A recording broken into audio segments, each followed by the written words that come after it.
547번째 책 소개입니다. 책 제목 유연함의 힘. 저자 수잔 애쉬포드. 출판일 2023년 5월 10일. 상상 빌더 한 줄 요약. 유연함은 새로운 성공 공식이다. 책 소개. 수십 년 경력의 리더십 전문가가 알려주는 성공의 비밀. 행동을 바꾸고 소프트 스킬을 익히며 일과 삶에서 성장하게 하는 간단한 비법.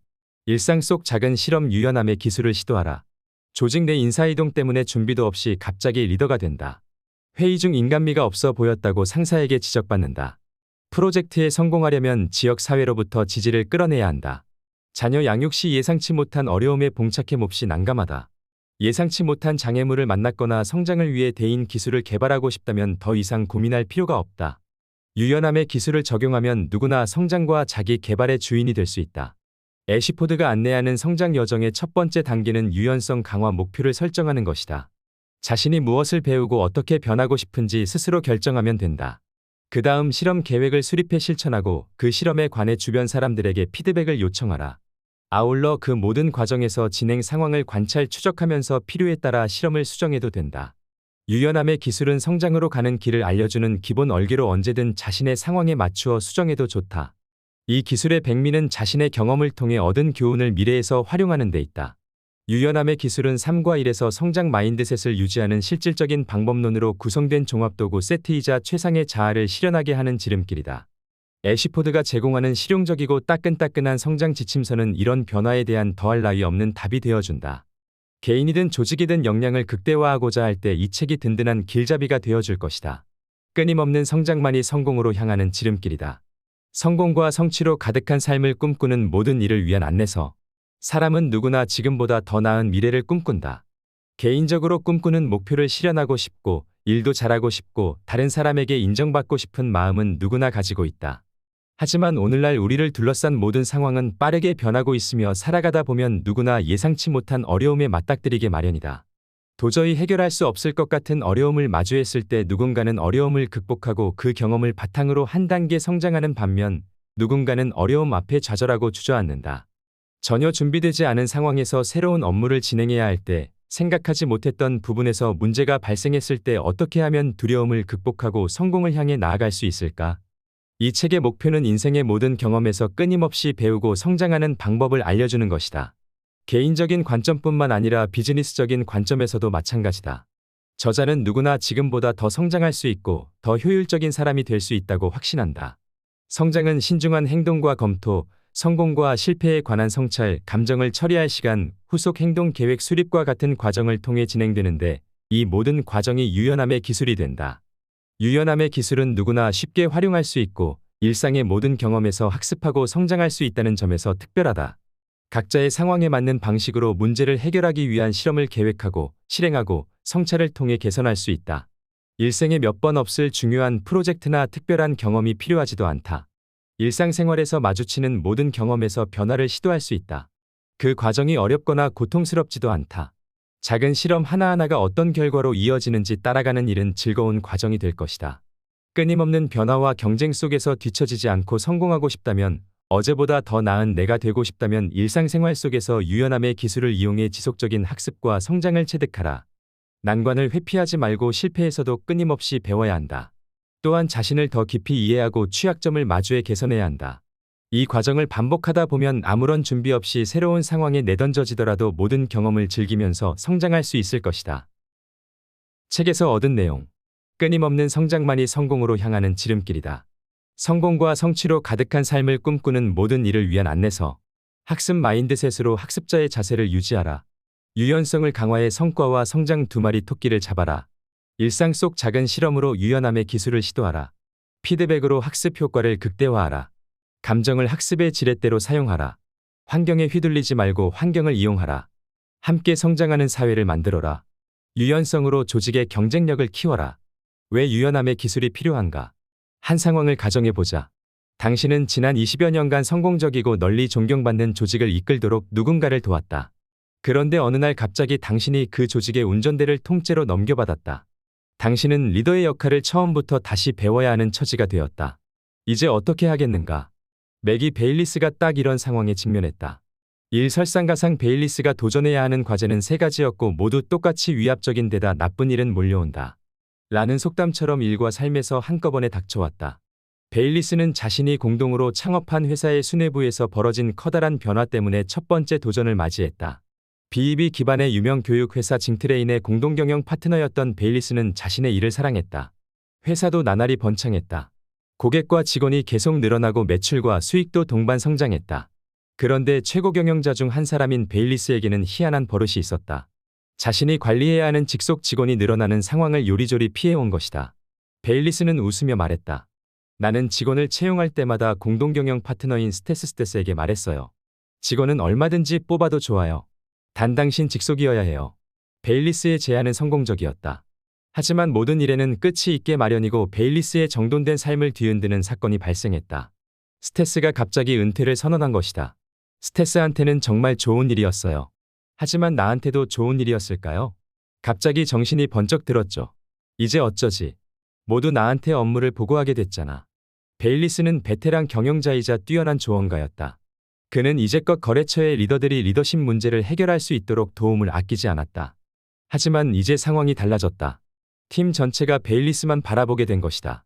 리더들이 어려운 결정을 내리도록 중심을 잡아주고 까다로운 고객 문제를 해결하도록 이끌어주고 구성원 간의 갈등을 조정하고 자원을 공평하게 배분하고 상충하는 여러 전략적 요구의 균형을 맞추는 모든 일이 온전히 베일리스의 손에 떨어졌다. 베일리스는 자신이 최고 경영자로서 필요한 자질을 갖추었는지 회의가 들었다. 회사 창업 이후 처음 겪는 일이었다. 지금의 리더십과 대인관계 기술만으로 새로운 역할을 해낼 수 있을까? 회사 일만으로도 머리가 아픈데 사적으로도 두 가지 사건이 동시에 발생했다. 그중 하나는 충분히 예견한 일이었지만 변화에 따른 스트레스는 어쩔 수 없었다. 막내딸이 타지의 대학에 진학하는 바람에 베일리스와 남편은 25년이 넘는 결혼 생활 중 처음으로 빈 둥지를 지키게 되었다. 또 다른 사건은 전혀 예상하지 못했던 터라 더욱 충격을 받았다. 베일리스는 건강에 심각한 문제가 생겨 응급수술을 받았지만 이후 2번이나 더 수술대에 올라야 했다. 장기적으로 봤을 때 합병증이 올 위험도 무시할 수 없었다. 이는 베일리스의 직무 능력을 저해할지도 몰랐다. 그는 회사, 가정, 건강에 닥친 삼중고를 해결하기 위해 리더와 개인으로서 효율 effectiveness를 발휘해야 했다. 베일리스는 두 가지 답을 찾아야 했다. 다양한 분야에서 내가 새로운 능력을 개발할 수 있을까? 이토록 감정이 날뛰는 힘든 경험을 전화위복의 기회로 삼고 나아가 개인적 성장을 위한 발판으로 만들 수 있을까? 베일리스의 답은 많은 것을 좌우할 예정이었다. 먼저 자신에게 막대한 영향을 미칠 테고 가족, 동료, 고객도 영향을 받을 게 분명했다. 베일리스가 제 손으로 세운 회사는 물론이고 그에게 회사의 미래를 맡긴 직원들의 성공 여부도 그 대답에 좌우될 수밖에 없었다. 이는 맥이 베일리스에게만 주어진 독특한 과제였다. 하지만 우리 역시 새로운 기술, 통찰, 능력을 발휘해야 하는 예상치 못한 상황에 직면한다. 거의 모든 사람이 베일리스처럼 갑자기 성장해야 하는 처지에 놓인다. 특히 미래를 예측하기 어려운 요즘 세상에서 예상치 못한 변화와 그로 인한 불안은 누구도 피할 수 없다. 힘든 일이 한꺼번에 몰려오는 상황이 어떤 것인지 모르는 사람은 없다. 이런데도 아무 준비를 하지 않는다면 이는 자신에 대한 직무유기가 아닐까.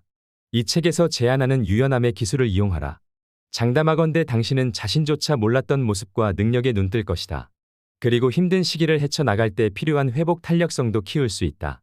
2마리 토끼를 잡아라. 이 책의 목표는 성장 비법을 알려주는 것이다. 특히 개인적으로 성장하고 대인관계 능력을 키우는 데 더 도움이 될 것이다. 먼저 개인 효율을 개발한다. 라는 말의 뜻부터 알아보자. 이는 고급 프로그래밍 언어로 코딩하고 요리를 더 잘하고 기계를 잘 만지고 뜨개질을 잘하는 등의 기술을 습득하는 것과는 상당히 다른 개념이다. 이런 기술이 익히기 쉽다는 말은 아니다.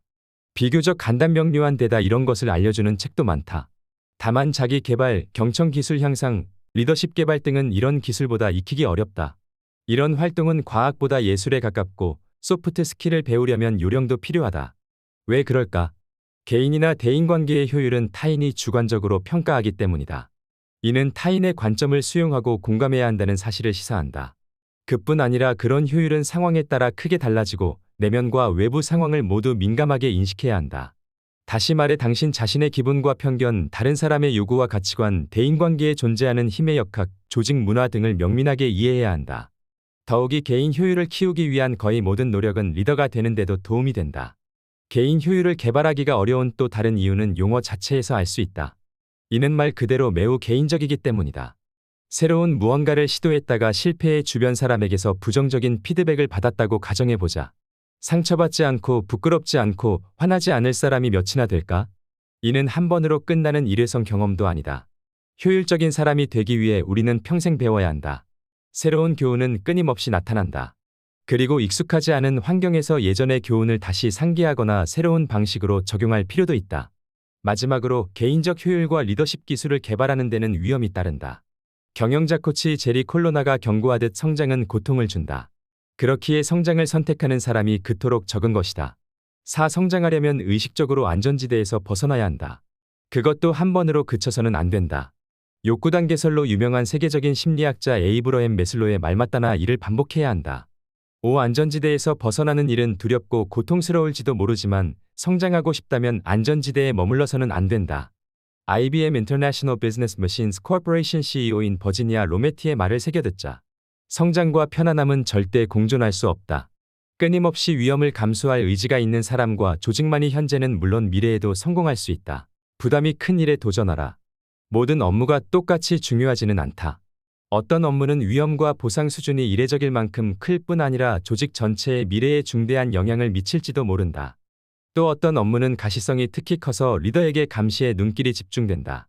리더는 업무의 성패에 따라 사후 비판의 제물이 될 수도 있고 쏟아지는 찬사 덕에 구름 위를 거둘 수도 있다. 제프 파크스가 스타트업에서 고전하며 수행했던 역할이 이런 직무에 해당한다. 불화와 논쟁에 잠식된 지역 사회 조직에서 비전 수립부터 목표 달성까지 전 단계를 이끄는 등의 일도 마찬가지다. 부담이 큰 도전은 당연히 정신을 집중하게 만들므로 당신은 그 일에 주의와 에너지를 오롯이 쏟게 된다. 궁극적으로 그 경험에서 많은 교훈을 얻을 가능성도 덩달아 커진다. 유연함의 기술을 효과적으로 활용하기 위한 7가지 지침. 1. 내가 도전하리라 예상하는 미래 경험이 무엇일지 확인하라. 한 장에서 정의한 학습 가능성이 큰 경험이 이 범주에 속한다. 가시성이 커 사람들의 이목을 끌고 위험 부담이 크며 경계를 초월하거나 새로운 사람과 상호작용해야 하는 경험 말이다. 2. 학습 마인드셋을 선택하라. 단순히 좋은 성과를 달성하는 수준을 넘어 그 경험에서 배워야 하는 모든 것에 열린 마음으로 접근하라. 이처럼 배우는 사람의 자세로 경험하려면 어떻게 해야 할까? 3. 목표를 정하라. 그 경험에서 무엇을 이루고 싶은지에 그쳐서는 안 된다. 내가 개발하고 발전시킬 수 있는 개인적 기술이 무엇인지도 결정해야 한다. 목표의 원천은 크게 2가지다. 먼저 현재의 고통에서 목표의 영감을 얻을 수 있다. 이것은 내가 개선할 필요가 있는 영역을 말한다. 또 내가 원하는 미래의 자아상이 목표의 토대가 될 때도 있다. 4. 몇 가지 실험을 계획하라. 미래의 경험을 이용해 내 목표를 앞당기려면 어떤 실험을 시도할 수 있을까? 실험 초기에는 어떤 사소한 일들을 시도해 볼 수 있을까? 더 크고 대담한 실험을 고려해 볼 수도 있을까? 그것은 어떤 실험일까? 실험 계획을 글로 작성하라. 그리고 가능하다면 친구처럼 믿고 의지하는 사람에게 계획을 알려라. 마지막으로 계획을 달성하기 위해 최선을 다하라. 5. 실험을 계속해야 한다는 사실을 상기해주는 장치를 마련하라. 어떤 것이든 상관없다. 6. 경험을 하는 내내 주변의 피드백에 마음을 열고 피드백을 적극적으로 얻어라. 첫째로 사람들을 주의 깊게 관찰해 반응을 포착하라. 아울러 주변에 내가 뭐뭐를 제대로 하고 있습니까? 라고 묻고 대답을 새겨들어라. 뭐뭐는 나의 목표다. 7. 체계적으로 성찰하라. 나는 이 경험에서 목표와 관련해 나의 어떤 새로운 모습을 알게 되었는가? 실험은 성공인가 실패인가? 앞으로 어떤 새로운 실험을 시도해야 할까? 다음 경험에서도 동일한 목표를 계속 추구하고 싶은가? 아니면 새로운 목표를 향해 나아가고 싶은가? 유연함의 기술은 당신이 일과 삶에서 더 효율적으로 살도록 안내한다. 즉 개인에게도 효과적일 뿐 아니라 조직 구성원에게도 영향을 미치며 누구든 더 효과적인 리더십을 발휘할 수 있다. 이래서 좋은 성과를 내고 싶은 마음은 모두가 똑같다. 그렇지만 성과 증명 마인드셋은 자신이 얼마나 잘난 사람인지 주변에 증명해 보이고 싶어하는 욕심 그 이상도 이하도 아니다. 능력을 증명하는 일에만 온전히 집중하면 장기적으로 자신에게 도움이 될 행동은 철저히 뒷전으로 밀려날지도 모른다. 심리적이든 신체적이든 고통에서 목표를 찾으면 자신은 물론 주변에 안겨주는 고통을 줄이기 위해 변화를 모색한다. 이러한 이유로 미래 경험에서 이루고 싶은 구체적인 목표를 수립한다면 고통은 성장을 촉발하는 강력한 자극제가 된다. 규칙적인 성찰을 일상생활의 일부로 만들어라. 머지않아 당신은 익숙하지 않은 자각에 따라오는 약간의 불편함을 내가 학습하고 성장하는 중이구나 라는 신호로 받아들일 것이다. 그리고 결국에는 그런 불편함을 두 팔 벌려 환영하게 될 것이다. 유연함의 기술이 가미된 로테이션 프로그램은 직원들에게 장기적으로 영향을 미친다. 신입 사원들이 신입 딱지를 뗀 뒤에도 특정 집단에 참여하여 지적 사회적 심리적으로 강한 유대감을 형성하고 학습 성장 도전 경험을 공유한다. 게다가 직원이든 리더든 오랫동안 유연함의 기술을 배웠고 스스로 성장하는 과정을 잘 알고 있다는 두 가지 공통점을 중심으로 끈끈한 관계를 맺는다. 그런 관계 자체가 그들이 지속적으로 성장하도록 해주는 든든한 버팀목이 된다. 심지어 다른 직원들도 그들을 롤 모델로 모방함으로써 성장할 가능성이 열린다. 성장하기 위해서는 자신이 누구인지 더 깊이 탐구해야 한다. 또한 더 나아지기 위한 노력에 따라오는 위험을 감수해야 하고 자신이 덜 완벽하다고 생각해야 한다. 그리고 개선이 필요한 마음과 정신 영역을 인지하고 해부해야 한다. 학습 마인드셋으로 자신을 무장하면 가끔은 고통을 안겨주는 그런 도전을 더 수월하게 헤쳐나갈 수 있다. 유연함의 기술은 성장하려면 반드시 마주해야 하는 자신의 취약점을 다룰 때도 도움이 된다. 참된 성장 중에는 자신의 취약점을 반드시 마주하게 된다. 성장과 취약점의 관계에 관한 보석 같은 명언은 많다. 그중 나는 시인 데이비드 화이트가 들려주는 이야기를 특히 좋아한다. 그는 무한한 열정을 강요하는 우리의 허슬 문화에 관해 가장 심오한 통찰을 보여준다. 속도가 우리의 핵심 역량이자 가장 중요한 정체성이 되었다. 우리는 지금처럼 바쁘게 일하는 습관을 포기한다면 자신에게 어떤 힘이 주어질지 전혀 모른다. 게다가 우리는 진정한 모든 성장이 자신의 취약점을 마주하고 고통을 거쳐서 나타난다는 사실을 오래전에 직관적으로 깨달았다. 그렇기 때문에 우리는 자신을 바쁘게 몰아대기 시작했다. 그래야 자신의 취약점과 고통에서 최대한 멀리 떨어질 수 있기 때문이다. 성장하기 위해서는 자신이 누구인지 더 깊이 탐구해야 한다. 또한 더 나아지기 위한 노력에 따라오는 위험을 감수해야 하고 자신이 덜 완벽하다고 생각해야 한다. 그리고 개선이 필요한 마음과 정신 영역을 인지하고 해부해야 한다. 학습 마인드셋으로 자신을 무장하면 가끔은 고통을 안겨주는 그런 도전을 더 수월하게 헤쳐나갈 수 있다. 그뿐 아니다. 그런 도전 앞에서 유의적인 호기심과 탐구 정신을 유지하는 힘도 생긴다. 사람들이 성장을 통해 가장 효율적인 자아를 실현하도록 돕는 일은 나의 목표이자 내 삶을 충만하게 해준다. 물론 사람마다 효율을 다르게 정의하겠지만 말이다. 당신이 이 책에서 그런 성장을 어떻게 달성할지에 관한 아이디어를 찾았다면, 그리고 삶의 모든 경험에서 그 경로를 계속 따르도록 해줄 체계적인 방법을 찾았다면 나의 가장 큰 바람이 이루어졌다. 이제 모든 건 당신에게 달렸다. 부디 성장의 날개를 달고 화려하게 비상하기를 기원한다. 저자 소개. 저자 수잔 애시포드, 대학원 교수 경영학자. 수잔 애시포드는 노스웨스턴 대학교에서 조직행동학 석사와 박사 학위를 받았고 현재 미시간 대학 로스경영대학원에서 조직행동학 교수로 재직 중이다. 다트머스 대학 터크경영대학원에서 8년간 교수로 근무한 후 1991년 미시간 대학 교수진에 합류했다. 1998년부터 2002년까지 로스스쿨 선임 부학장, 2007년부터 2010년까지 리더십 개발 프로그램 부학장, 2002년부터 2012년까지 이 MBA 프로그램의 교수진 이사, 2014년부터 2021년까지 관리 조직학과장을 역임했다. 경영학회 저널의 부편집장을 역임하고 현재는 편집위원회에서 활동 중이다. 2002년에는 학술, 교육 및 실무 개선에 관심이 있는 교수와 실무자로 구성된 전문가 협회인 전미경영학회에서 상위 1% 학자에게 수여하는 펠로우로 선정되었다. 2017년에는 경영에 대한 탁월한 학술적 공헌을 인정받아 경력공로상을, 2020년에는 오비 부문 평생공로상을 수상했다. 애시포드는 셀프 리더십, 적극성, 상향식 변화, 리더십 개발에 중점을 두고 사람들이 직장에서 효율적으로 일할 수 있는 방법을 교육하고 연구하는 데 열정을 쏟고 있다. 로스스쿨의 MBA 프로그램에서 협상 기술을 중점적으로 가르치고 있고 여성 커리어 전문 기관인 인포럼의 최고 경영진 프로그램과 시카고의 선도적 여성 임원 프로그램에서도 강의하고 있다. 지금까지 상상빌더였습니다. 감사합니다.